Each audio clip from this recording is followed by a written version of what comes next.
Hello beautiful people, you're welcome to my channel. This is Esther Emmanuel, your favorite special need coach. Today on my channel we'll be discussing something very important. Now I get this question a lot from parents when they tell me their child is singing, their child is saying rhymes, mentioning colors, might be watching something and they're singing along, but then when it comes to communication and talking to them, they don't, and they're scared, like, oh, what is going on? They ask me, will my child talk? Is this normal? And all of those questions. We'll be dealing with that today and probably how to help those kids communicate better with us. But before we dive in, I will be right back.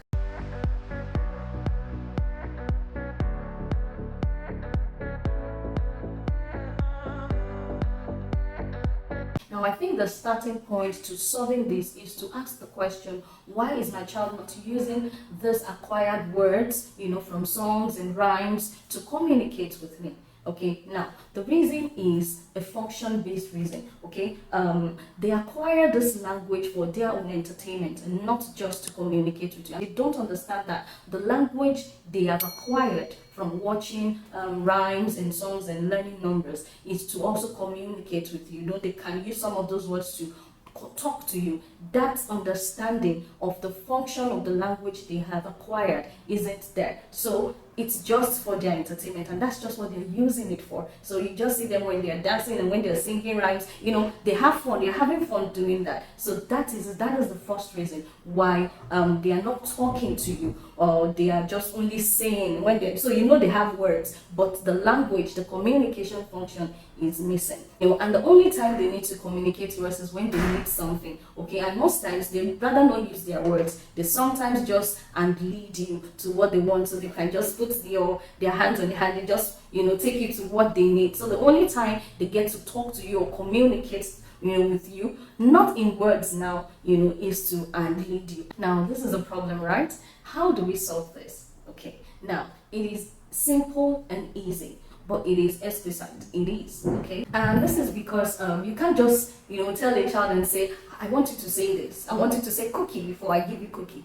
A lot of parents, talk to me and say, but I used to try to make my child talk. When my child is asking for something, I don't just give my child. I make sure he demands for it before I give him. I'll say, for instance, my child is asking for cookies, and I say cookie, say cookie. And at the end of the day, sometimes the child will not even say the word, and the child gets frustrated and crying. Then after a while we just give in and just give the child a cookie, and the cycle goes like that. So in a way, your child now understands that, okay, if I want something and my parents are demanding me to say something, you just wait and cry.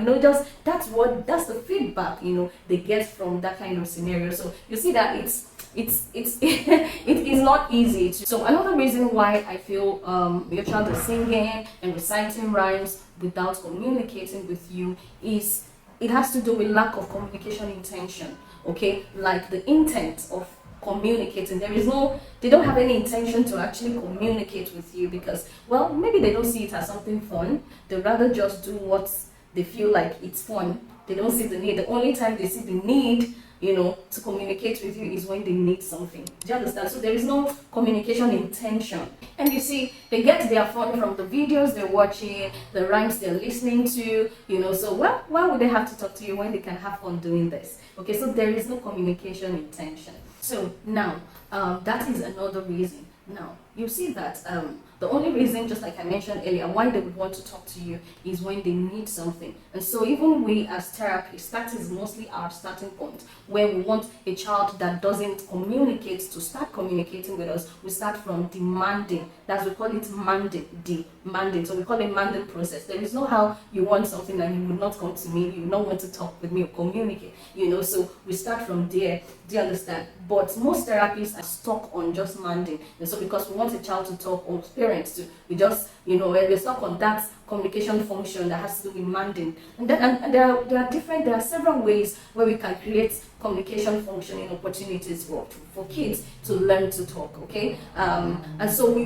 don't have to just to be stuck on demanding, making them just demand. We don't have to be stuck on that. We have to create opportunities for them to be able to talk to us. The only time they talk is when they watch something, and that is fun. So if you create something fun around you that makes your child talk, and the only thing to do that is to play with them. There is significant link between play and language development. Now, create play that you and your child will engage in, and don't just only engage in it so much that your child sees that it's quite interesting. The more you engage your child in play, you are expanding their communication function. So it's not only on manding, you build language around play. So for instance, you and child can just be playing bubbles. Children like bubbles a lot, and make it fun.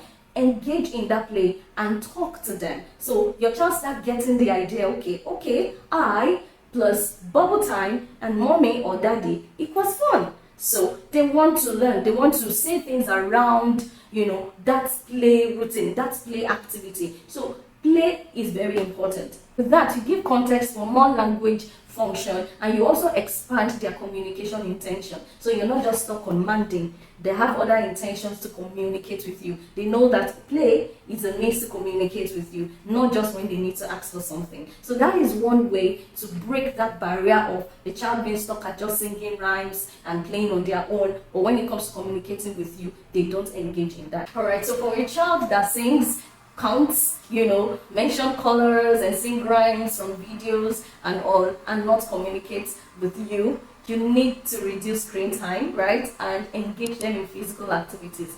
Physical fun activities like play. I mean, seriously play with them. The more you do that, the more you're expanding their communication function. They talk to you, okay? They build words around what they like, what they see as fun, and so make that fun around you, and you see the difference in their communication skills. All right, and of course, you're not just building communication skills alone. If you're playing with your child, you build that bond and a good family time. So yeah, I hope you've learned something today.